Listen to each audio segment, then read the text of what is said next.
पितरों की तृप्ति देने वाला एक भादो मास है। इस महीने में हमारे जो पूर्वज हैं उनके लिए बहुत सारे सत्कर्म कर सकते हैं। कहीं लोग गया तीर्थ जाते हैं, कहीं लोग अन्य तीर्थों में जाकर अपने पितरों के लिए कुछ न कुछ कार्य करते हैं। नारायण बलि करना और विशेष प्रकार से भादो मास के अंदर श्राद्ध पक्ष चलता है और बाद में तो नवरात्रि के दिन प्रारंभ हो जाते हैं। इसलिए भादो मास कोई कम नहीं। शिव महापण अंतर्गत हम देखें तो महादेव की साधना माक्षर मास, पवित्र श्रावण मास और विशेष करके भादो मास में, कारण के हमारे सबके पूर्वज और हमारे सबके पितृ भगवान शिव हैं। हमारे सबके पिता, प्रधान पिता, प्रथम पिता कौन है? शिव तो है। जगत पीतरम वंदे पार्वती परमेश्वर, जगतः पीतरम शंभु, हमारे सबके पिता भगवान शिव है। इसलिए भादो मास में विशेष प्रकार से भगवान शिव का अर्चन पूजन, विशेष करके पितरों के तर्पण के लिए विद्वान ब्राह्मणों को आमंत्रित करके हम विशेष प्रकार के पितरों को तृप्त करते इस महीने के अंदर। और कुछ भी न हो सके इस महीने के अंदर तो पंचाक्षर मंत्र का जाप करें। और नित्य हमारे लिए रोज श्रावण मास होना चाहिए। जब कथा श्रवण करते हैं तब हमारे लिए श्रवण नक्षत्र युक्त पूर्णिमा के कारण हम श्रावण कहते हैं। इसलिए हमारा पूरा महीना भगवान महादेव की कथा कहने में और सुनने में गया। और भादो मास के 3 दिन भी हम कथा के लिए भगवान महादेव के सानिध्य में रहेंगे, क्योंकि केवड़ात्रिज के दिन ये कथा पूर्ण हो जाएगी। आज कथा का 8वां दिन है। आज मुझे बहुत सारे ज्योतिर्लिंगों की कथा पूर्ण करके, मुझे कल रामेश्वर और घोषमेश्वर महादेव की कथा पूर्ण करके मुझे शिव महापण ग्रंथ को संक्षेप में आपको कहना है। और अंतिम दिन मुझे केतकी और केवड़ात्रिज की महिमा की थोड़ी सी ये कथा मुझे कहनी है। जितनी हो सके इतनी संक्षेप थोड़ी थोड़ी दृष्टि करके हम शिव महापण ग्रंथ का दर्शन कर लेंगे।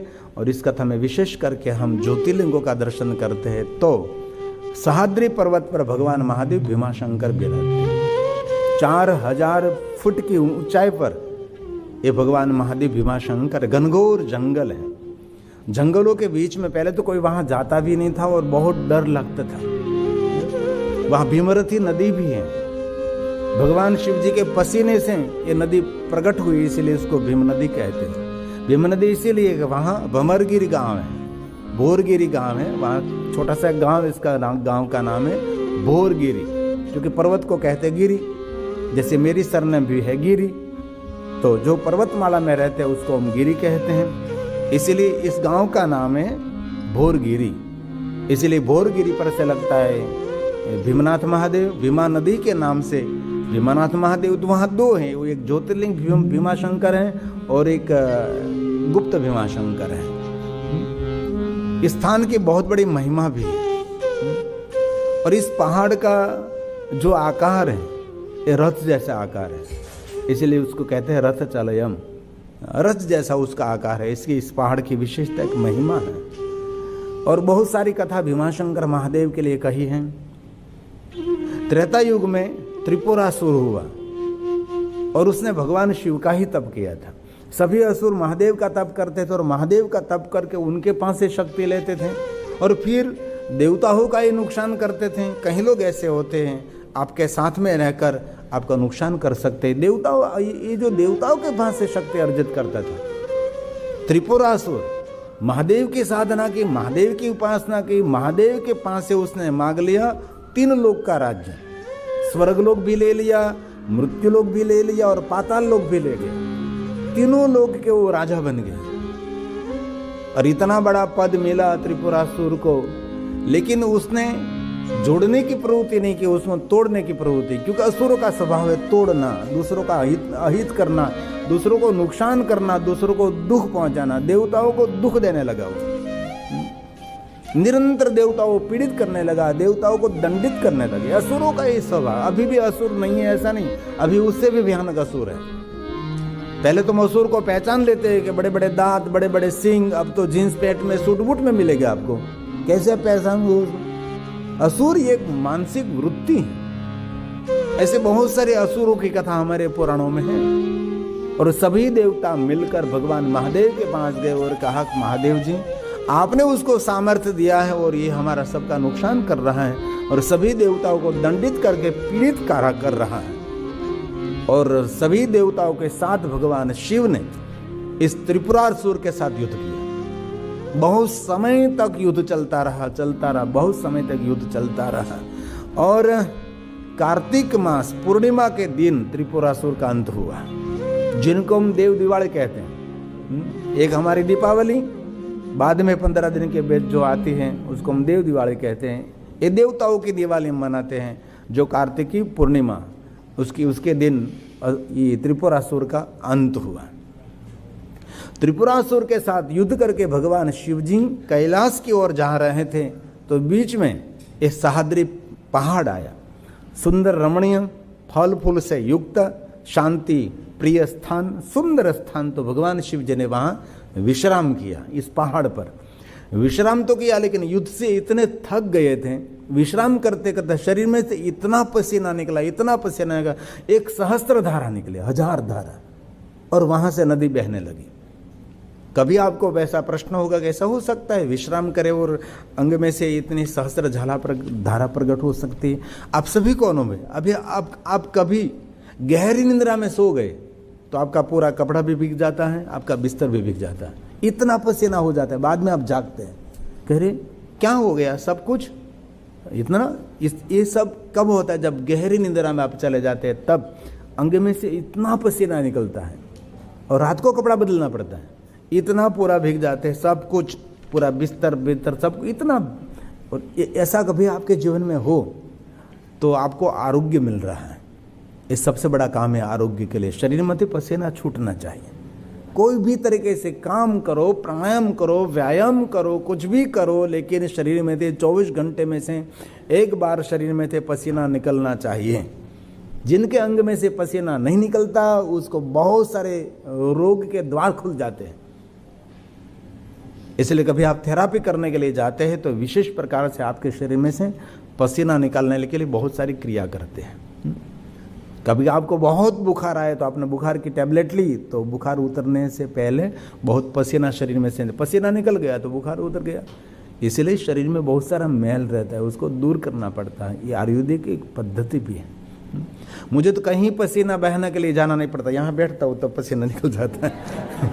क्योंकि यहाँ इतनी गर्मी होती है, इसमें लाइट बलती है मेरे सामने, आँख भी मेरी नहीं खुलती तो भी मैं खुलता हूँ। निरंतर लाइट जलती है आँख के सामने। यहाँ तो कम है, लेकिन यहाँ अव्यवस्था थोड़ी रहती है। वहाँ भारत में क्या होता है, उससे भी ज़्यादा लाइट होती है, लेकिन ऊपर होती है, इसलिए मेरी आँख में नहीं पड़ती। और यहाँ तो सीधी आँख में पड़ती है। और डॉक्टर ने मुझे मना भी किया है कि कोई भी एलोजर के सामने नहीं खड़ा रहना है। मैं तो खड़ा नहीं रहूँगा, बैठा रहूँगा। इसे खड़ा रहने के लिए उसने मना किया, बैठने को कोई मना नहीं किया। इसीलिए मैं लाइट के सामने बैठा रहता हूँ। इसलिए बहुत यहाँ सीधी आँख में आती है। तो भगवान महादेव के जीवन में एक घटना हुई, तो सहस्त्र धारा प्रकट हुई, तो पूरा इसमें से एक सुंदर नदी बहने लगी। और भगवान शिव जी वहाँ विश्राम कर रहे थे। और ये त्रिपुरासुर की पत्नी थी डाकिनी और शाकिनी। असहाय होगी, त्रिपुरासुर का वध कर दिया देवताओं ने, शिव जी ने मिलकर। तो अब कहाँ जाएगी, क्या करेगी? इसलिए भगवान शिव को ढूंढते ढूंढते वहाँ सह्याद्री पर्वत पर आए और भगवान शिव जी के शरणों में समर्पित हो गई डाकिनी शाकिनी। अब हमारी रक्षा कौन करेंगे? त्रिपुरासुर का तो आपने वध कर दिया, महादेव जी आप हमारा मंगल करो, आप हमारा कल्याण करो। तब भगवान महादेव ने कहा, इस सह्याद्री पर्वत पर जो गहन वन है, इस वन के अंदर आप नित्य निवास करो। ये जो जंगल है, वन है, उनकी आप महारानी रहोगे और इस वन की रक्षा करो।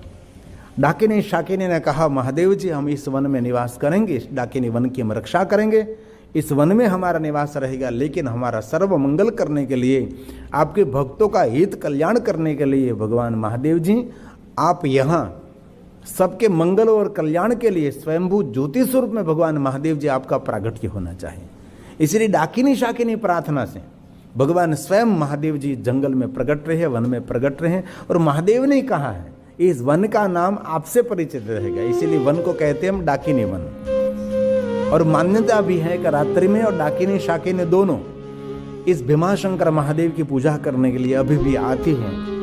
और मैंने भी अभी मैं कथा करने के लिए गया था गए साल, तो मैंने भी वहाँ फॉरेस्ट के जो ऑफिसर थे उन सबको मैंने पूछा था। वहाँ कथा लेना परमिशन बहुत मुश्किल थी, क्योंकि यहाँ फॉरेस्ट के अंडर में है, वहाँ किसी को कथा करने के लिए नहीं मिलती। और वहाँ मेरे बहुत सारे भक्त दीप प्रज्वलित करने लगे थे, तो वहाँ जंगल के लिए मनाही थी, कहीं दीप प्रज्वलित नहीं कर सकते। लेकिन हमने बहुत उसको समझाया और कहा कि यहाँ ही दीप रखो। कहीं कोई बहुत सारे लोग रास्ते में दीप छोड़कर चले जाते थे, कहीं लोग रास्ते में दीप जलाते थे, तो ऐसा बहुत सारा होता था। तो जंगल का एक भय रहता है। तो हमने वहाँ कथा की, तो मैंने कहा फॉरेस्ट रेंजर, DFO जैसी पोस्ट होती है उसके, रेंजर की आदि आदि अलग अलग, तो मैंने बहुत धन्यता दी कि आपने सुरक्षित रखा है वन में कहीं भी आपने छेड़छाड़ नहीं की। लेकिन ये दोनों फॉरेस्टर ऑफिसरों ने कहा कि वन सुरक्षित हम नहीं रखते, ये वन की रक्षा डाकिनी शाकिनी करती है, जो भूतों की देवी है। इस पूरे वन की रक्षा डाकिनी शाकिनी करते हैं। मुझे बहुत खुशी हुई। तो एक कथा ये भी है भीमाशंकर महादेव की, और दूसरी कथा है पद्म पुराण की। बहुत सारी अलग अलग, एक ज्योतिर्लिंग की कथा में बहुत सारी कथा कह सकता हूँ। ऐसी बहुत सारी पेटा कथा, उपकथा जिनको कही जाती हैं। तो स्कंद पुराण में अलग होता है, पद्म पुराण में अलग होता है, शिव महापुराण में कुछ अलग होता है। तो सभी पुराणों में ऋषि मुनियों का एक दर्शन होता है। एक ज्योतिर्लिंग के बहुत सारे ऋषि हुए, इस ऋषियों की कथा किस बहुत सारे, एक ज्योतिर्लिंग के भक्त बहुत सारे राजा भी हुए। इस राजाओं ने ज्योतिर्लिंग का कैसे सेवन किया, यहाँ तो हमारी प्रथा परंपरा और प्रचलित नहीं है, लेकिन दक्षिण भारत में जहाँ ज्योतिर्लिंग, जहाँ लिंग स्थान है, वहाँ जितने राजाओं ने इस ज्योतिर्लिंग की उपासना की, जो अष्टलिंग हैं और जो पंचलिंग हैं, अग्निलिंग है, वायुलिंग, जललिंग, आकाशलिंग, अलग अलग जो लिंग स्वरूप हैं, जिन राजाओं ने इस शिवलिंग की आराधना की है, इस सभी राजाओं की प्रतिमा इस मंदिर में रखी जाती है। इस सभी राजाओं की प्रतिमा, सभी राजाओं की प्रतिमा अभी भी है। सभी राजाओं की पूजा भी होती है, सभी राजाओं का वस्त्र अर्पण होता है, ऐसी बहुत सारी प्रतिमा। तो एक बार मैंने वहाँ के पुरोहितों को पूछा कि ये सभी कौन हैं, तो कि जितने महादेव के भक्त यहाँ हुए, ये सभी महादेव के भक्तों की सभी प्रतिमा है और उन सबकी पूजा होती है। ऐसी बहुत सारी दक्षिण भारत में शिव परंपरा के लिए एक बहुत बहुत उज्ज्वल कथा रहती है। सबकी एक एक मान सम्मान एक रखते हैं। और कुंभकर्ण रहता था, उसने पूरा इलाका अपने हाथ में रखा था। और वहाँ एक कर्कटी नाम के एक असुर राक्षसी थी। और राक्षस तो राक्षस होता है और राजा तो राजा होता है, किसी के साथ कुछ भी छेड़छाड़ कर सकता है। एक कुंभकर्ण के संपर्क में आए, वो उनके द्वारा एक पुत्र हुआ जिनका नाम भीमासुर था। और भीमासुर ने ब्रह्मा जी का बहुत बड़ा कठिन तप किया और तब करके उसने अतुल बल प्राप्त किया। अतुल बल के माध्यम से चूंकि असुर था, बल और धन संपत्ति तो बहुत लोगों को मिली है, लेकिन कितने लोग अपना बल जगत हित के लिए, लोक कल्याण के लिए समर्पित करें। ये दुनिया में धनपति बहुत हैं, लेकिन कितने धनपति हैं जो अपना धन मानव कल्याण के लिए समर्पित करे? ऐसे बहुत लोग मिलेंगे, बहुत कम मात्रा में, मतलब नहीं वत समझो। ऐसे बहुत सारे, यहाँ हमारे इंग्लैंड में भी बहुत सारे मंदिर है, भव्य अत्यंत भव्य हैं। किस मंदिर में निरंतर सत्संग हो रहा है? किस मंदिर में निरंतर कथा हो रही है? कोई मंदिर में नहीं। एक हमारा विश्व हिंदू मंदिर जो है, हमारे बापूजी जो चलाते हैं पूरा ट्रस्टी मंडल, इस मंदिर में निरंतर सत्संग चलता रहता है, निरंतर कार्य रहता है। कोई नहीं कोई यहाँ निरंतर सत्संग और कथा रहती, क्योंकि उससे ऊर्जा बढ़ती है, स्थान का बल बढ़ता है। और शिव महापुराण ग्रंथ में कहा, जहां महादेव की कथा कही जाती है, अश्वमेघ सहस्त्राण, वहां को एक साथ में 1000 अश्वमेध यज्ञ करें, और 1000 अश्वमेध यज्ञों का जो पुण्य जहां प्रकट होता है, ये पुण्य महादेव की कथा से रहता है। और ये स्थान पर तो निरंतर भगवान की कथा रहती है। इसलिए यहाँ प्रवेश करने मात्र से अंदर से इतनी शांति मिलती। क्यों मिलती? ये कथा स्थान है। कथास्थम महास्थानम परम धाम परम पदम। भगवान स्वयं शिव ने कहा कि जहां मेरी कथा है, ये कोई सामान्य स्थान नहीं, स्थानम महास्थानम परम धाम देने वाला ये स्थान है। तो ये